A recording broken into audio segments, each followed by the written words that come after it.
Give me all of the transfer portal receivers. Zakhari Franklin, you're next on my list. You are Locked On Gators, your daily podcast on the Florida Gators. Part of the Locked On Podcast Network, your team every day.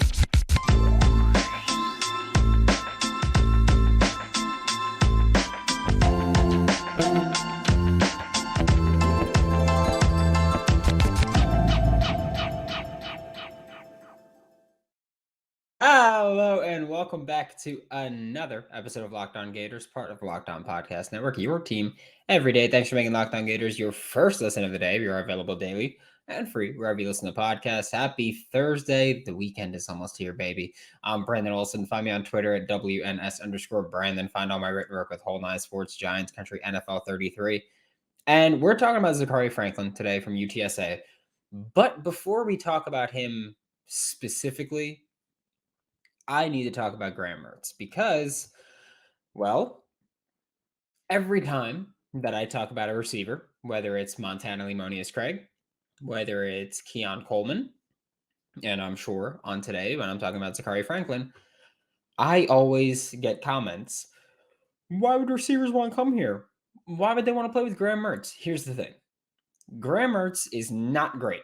Nobody's saying that. Literally nobody is like, oh yeah, Heis Mertz, seriously. But if you can get these transfer portal receivers, just get their ear and you can kind of talk to them, especially with someone like Keon Coleman, who's coming from a Michigan State offense. You can kind of walk in here and say, hey, this offense is more modern than Graham Mertz had at Wisconsin. And for you, Keon, more modern than you had at Michigan State. And you can tell these receivers, statistically, Graham Mertz is a very good deep ball thrower when he's given the opportunity. Then I think you can convince a receiver or two from the portal to be like, hey, you know what? Maybe it's not that bad, and convince someone there. That's what I'm talking about with Graham Mertz. But moving to Zakhari Franklin, he was a 2-star receiver out of Cedar Hill, Texas in 2019. He has 1 year of eligibility remaining. He played in 2019, 20, 21, 22, but of course 2020 was a COVID year, so he's got 1 year of eligibility back. And I know that I've mentioned this before. My background, I started working in media covering the draft. I know quite a few people that have said, Zakhari Franklin, if he declared this year for the NFL draft, would have been a top 5 receiver just because of his dynamic ability and his dynamic playmaking ability. What he's doing, what Zakhari Franklin is doing this year is, or at least what I think he's doing this year, is I think he was looking at UTSA, looking at who UTSA plays, and he was probably like, okay, look, no disrespect to UTSA, but not the biggest conference in the Conference USA. Not the best quarterback play, which is still true at Florida, but it's better. Not a big spotlight with the UTSA. Nationally, Florida is going to be relevant. That's what they do. They're relevant. So I think that Zakhari Franklin is looking for a broader spotlight to light up the season before entering the draft. Because the question will be, when he lights up UTSA again, or if he lit up UTSA again, then it would be, okay, congrats, you're destroying the Conference USA. We see that every year. But what about elite competition? So I think Zakhari Franklin is kind of looking at 2023. I still can't believe I said lighted. I think Zakhari Franklin is looking at 2023 as, I need to go to a big conference with good defenses so that I can light them up as well, and so that I can kind of make a name for myself more nationally.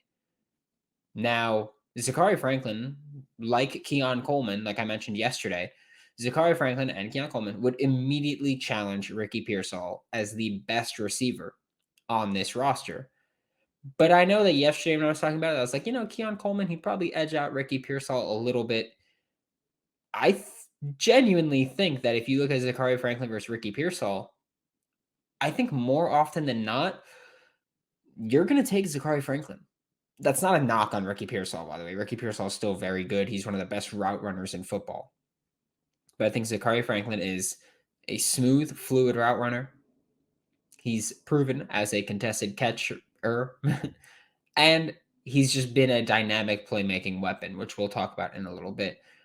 But I think that Zakhari Franklin, when it's all said and done, if he goes to a Power 5 school, I think that we're going to be talking about him as a legitimate, like, top 10 receiver in college football in 2023. And I don't think he's going to be barely making that list. Like, I think you could be looking at him as in the top 5 range. When we look at where he lines up or where he lined up at UTSA, he was kind of used not as a complete chess piece, but a lot of his work was out wide. He played 819 snaps as a wide receiver on either side. He played 142 snaps in the slot. So him working as a power slot is not a concern in Billy Napier's offensive system, where he likes to bring these big receivers down into the slot. Not a concern for Zakhari Franklin. And Zakhari Franklin played 2 snaps last year, lined up on the offensive line as a tight end, like inline tight end. That's what Zakhari Franklin did. Granted, he wasn't like a world beater on it, but the fact is he can line up everywhere. And guess what else he did? 14 snaps last year as lining up in the backfield. That's what he did. Lining up in the backfield, he had 14 snaps last season.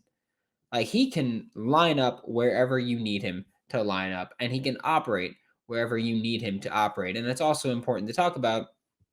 He's been productive lining up at any spot. Obviously, he's got more production on the outside because it's where he took the huge majority of his snaps. But he's been productive wherever he lined up, except in line, of course, because he ran one route as an inline tight end. So he ran one route, but he's been asked to work in multiple areas of the field, and he's found success in every single one of them. And that's what makes him so intriguing when you look at the Florida Gators too, which we'll talk about his fit in this offense and where he's lined up and what routes he's run specifically. We'll talk about that a little bit later, but Zakhari Franklin, like Keon Coleman, like Montana Limonius Craig, all players that I'm looking at Billy Napier and I'm looking at Billy Gonzalez and I'm looking at David Decker and I'm saying, bro, like, you've got to push for some of these guys. Again, totally cool with the depth guys on the roster and the young guys on the roster. But if you want to win more games in 2023, you need to add someone who can step in right away. You need to add another very talented wide receiver, because right now you've got Ricky Pearsall and a bunch of unproven receivers. Need someone on the outside that's at least proven, at least threatening. And so, Billy Napier, this is my pitch to you for Zakhari Franklin. And Zakhari Franklin, you can consider this my pitch to you to come to the Florida Gators. But first, today's episode of Locked On Gators is brought to you by Built Bar, because it's May. I know it's Cinco de Mayo tomorrow, so no one's going to be eating right. But after that, you got to get right back into eating healthy. Add Built Bar to your plan to do that. Built Bar is coated in 100% chocolate, which I have a hardcore sweet tooth. I have no problem sharing that information with you. But it's just a fact. Most bars have 130 calories, 4 net carbs, 17 grams of protein, and they're finally in stores. So you can go to the usual Built or BuiltBar.com, or you can go to your local Walmart or Sam's Club and get yourself that Built Bar. Thanks again for making Locked On Gators your first listen of the day every day. We're available daily and free wherever you listen to the podcast. We're going to keep talking portal and recruiting tomorrow, so we're doing it. But I will ask you to like, subscribe, comment, review. I want to get to 5,000 before the start of the season. That's what I want to get on YouTube. I want to get to 5,000 before the start of the season, so plenty of time. But now we're talking about Zakhari Franklin from UTSA, who hit the portal late in the window again, like Keon Coleman. Seems like a lot of these receivers were like, hey, like, I'm going to go through spring. I'm going to go through the spring game. And if I don't like what I see, I'm hitting the portal. Or if I think I could do more, I'm hitting the portal. And so that's what happened. Zakhari Franklin's an interesting one because he's more of the modern X receiver. Like, Zakhari Franklin does the things that an X receiver does, but he doesn't necessarily possess X receiver size. Like, when you think of a typical X receiver, you're like, oh yeah, like, 6'4", 6'5", big, fast but not agile, jump ball receiver, all that stuff. When you look at modern football, as we're getting towards more and more just like positionless football, your X receiver doesn't need to be in a box like that. Like your X receiver can be fluid. So I think when you look at Zakhari Franklin, you look at a modern X receiver skill set that doesn't have typical X receiver size, but at 6'1", 185 pounds, Zakhari Franklin is listed as basically a carbon copy of Montana Limonius Craig, who we spoke about last week. So closer to Montana Limonius Craig build-wise than he is Keon Coleman, who we spoke about yesterday. Keon Coleman was, I think, 6'4", 210, I'm pretty sure off the top of my head. And I think Montana Limonius Craig and Zakhari Franklin are both listed as exactly 6'1", 185 pounds. But something that Zakhari Franklin did that really pops, whether you watch film or look at the stats for him, he had 16 contested catches in 2022. To keep in mind, the entire Florida team, returning or not, had 17 last year. But Zakhari Franklin had 16. Keon Coleman had 10. Florida returning has 7. So, or Florida returning has 10, I believe, and it was that they lost 7. Nope. They lost 10. They have 7. Because Justin Shorter had 6, Dejan Reynolds had 1, and had 3, and I forgot who had 1. Maybe Xavier Henderson, probably. But anyway, I digress. But Zakhari Franklin had 16 contested catches in 2022. The entire Florida Gators roster had 17. The interesting part there was that for a lot of receivers, when you see, oh, they had this contested catch, they had this many contested catches, most of them come downfield. A lot of them come downfield on these jump balls down the sideline, where it's usually the receiver's running the route with the DB, or the DB's running the route with the receiver, I guess. And the receiver quickly just turns and gets the back shoulder. That's how it works a lot. But when you look at Zakhari Franklin, it's weird because so many of his contested targets and contested catches come closer to the line of scrimmage. Zakhari Franklin had 17 contested targets between the line of scrimmage and 10 yards downfield. He had 9 contested catches in that range. He had 5 contested catches in the 10 to 20 range. And he had 2 contested catches deep downfield, 20 plus yards down the field. And yeah, a lot of that is because he was targeted a lot underneath. He had 60 targets underneath. That was almost half of his targets last year. 60 targets underneath. But it's so impressive that he had so many contested targets and so many contested catches. It really, to me, just like shows like, hey, QB is comfortable with Zakhari Franklin and kind of just going, hey, F it, Zakari out there somewhere, and throwing that to him. But it's also impressive how Zakhari Franklin moves after the catch. He is so dynamic as a playmaker. Where, I mean, he's not Kadarius Toney dynamic, but he can replicate what Ricky Pearsall can do. And when I'm looking at what you can bring to a team here, and I'm going, okay, Graham Mertz is a fine quarterback. How do you help fine quarterbacks put up bigger numbers and feel more comfortable, more confident? You get them players who can make plays after the catch. Ricky Pearsall can do that. Kadarius Toney did that for Kyle Trask a lot, where he'd run a curl, snap some ankles, and get downfield. So with Graham Mertz, if you have Zakhari Franklin had 1,128 receiving yards last year. Okay? 524 of those came after the catch. 46.5% of his yards last year came after the catch. If you want to look at what Zakhari Franklin's done in his career yards after the catch, let me pull those up. This is risky because it could not be as impressive as just last year. It's not as impressive. I'm looking at it right now, but I could just tell doing the math. 39.8% of his yards in his career have come after the catch, and most of those not explosive were early in his career, 2019, 2020. The past 2 seasons, he's eaten up as a yards after catch machine.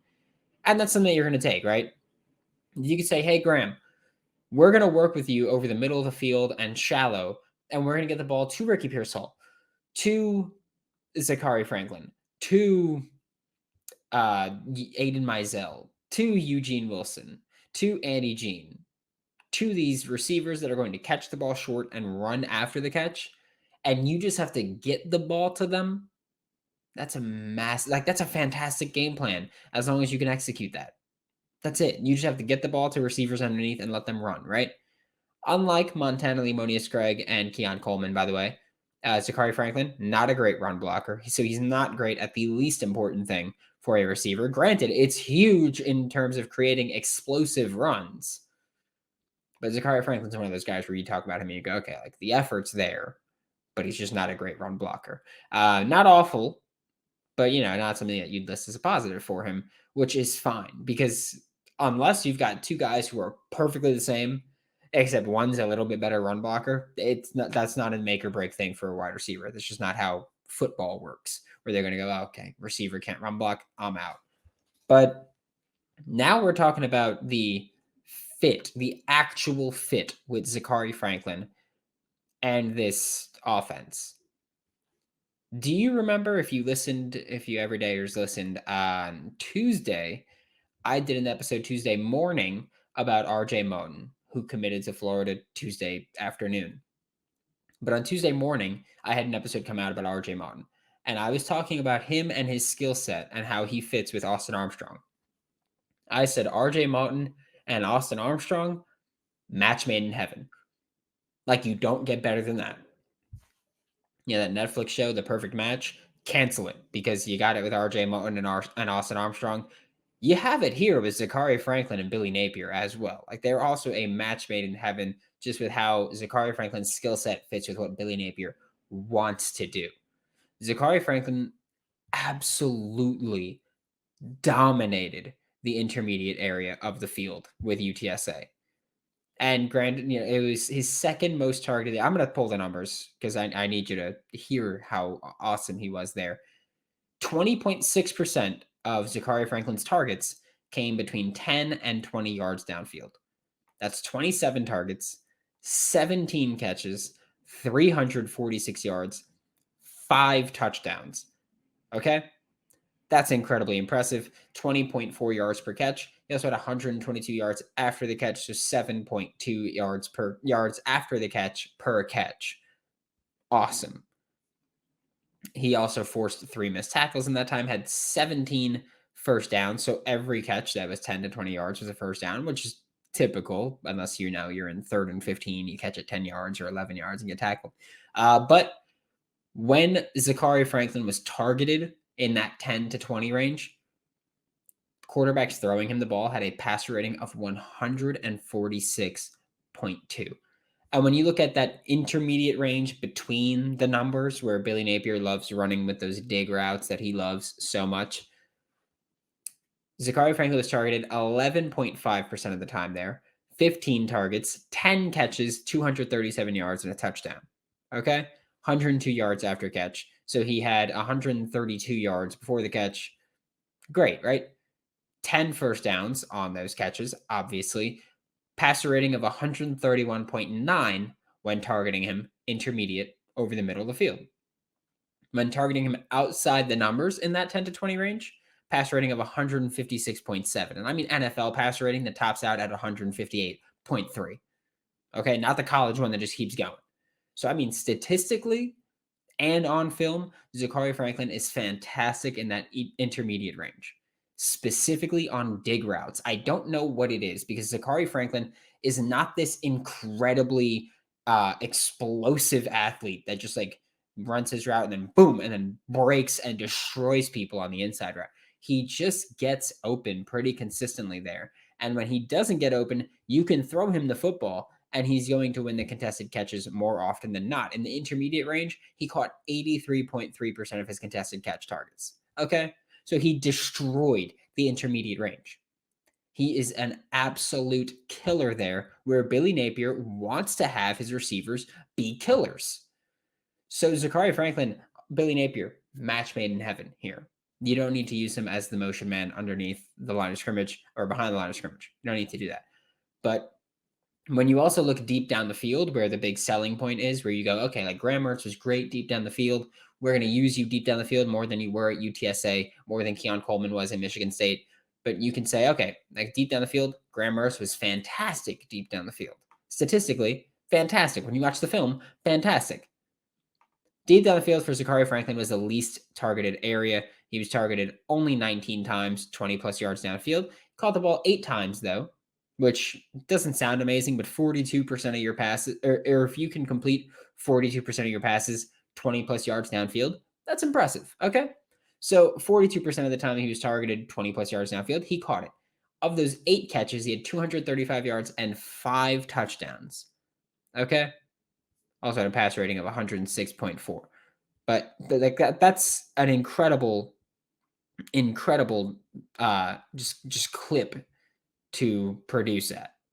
It's not easy to complete that high a percentage of your passes 42 yards downfield or 20 plus yards downfield to complete 42% of your passes would have been 20th in the nation for a quarterback. Like if a quarterback just targeted Zakhari Franklin 20 plus yards downfield and completed 42% of your passes, that'd be 20th best passer, or that'd be 20th best completion percentage deep downfield.